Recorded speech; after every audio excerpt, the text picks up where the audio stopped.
নমস্কাৰ সকলোকে লহৰ কৃষ্ণলৈ স্বাগতম জনাইছোঁ।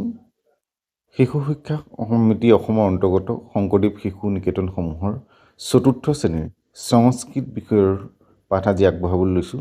প্ৰথমে লোৱা হৈছে মংগলাচৰণম।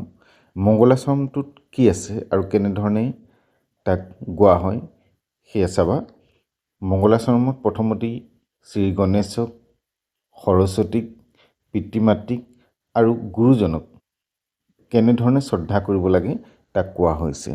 গতিকে আমি ইয়াত এই মন্ত্ৰটো জপ কৰাৰ আগতে প্ৰথমতে মন্ত্ৰটোৰ শব্দবোৰ ভালধৰণে শুদ্ধকৈ উচ্চাৰণ কৰিবলৈ চাব লাগে।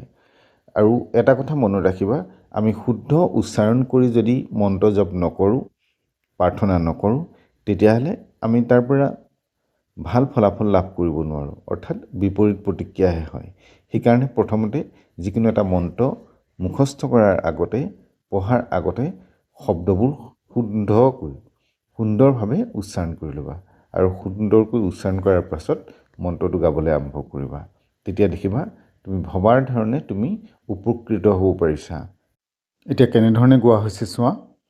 বিদ্যাৰম্ভে শ্ৰী গণেশং ভক্তিযুক্ত স্মৰাম্যহম স্মৰামি কমলাৰুৰাং বিদ্যাদেবীং সৰস্বতীং জননী স্মৰণং কৃত্বা স্মিততাতং তথৈব চ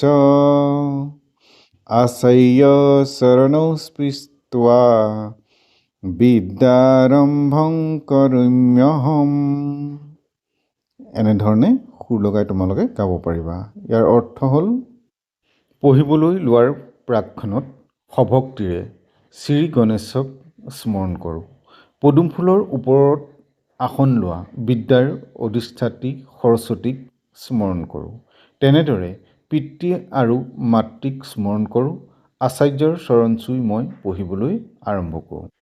আজিলৈ পাঠ ইমানতে সামৰিছোঁ। পৰৱৰ্তী নতুন পাঠ লৈ তোমালোকৰ মাজলৈ আহিম। চেনেলটো চাই থাকিবা আৰু চেনেলটোত যদি নতুন এবাৰ ছাবস্ক্ৰাইব কৰি বেল আইকনটো প্ৰেছ কৰিলে পৰৱৰ্তী পাঠসমূহ লগে লগে লাভ কৰিবা। নমো নমঃ।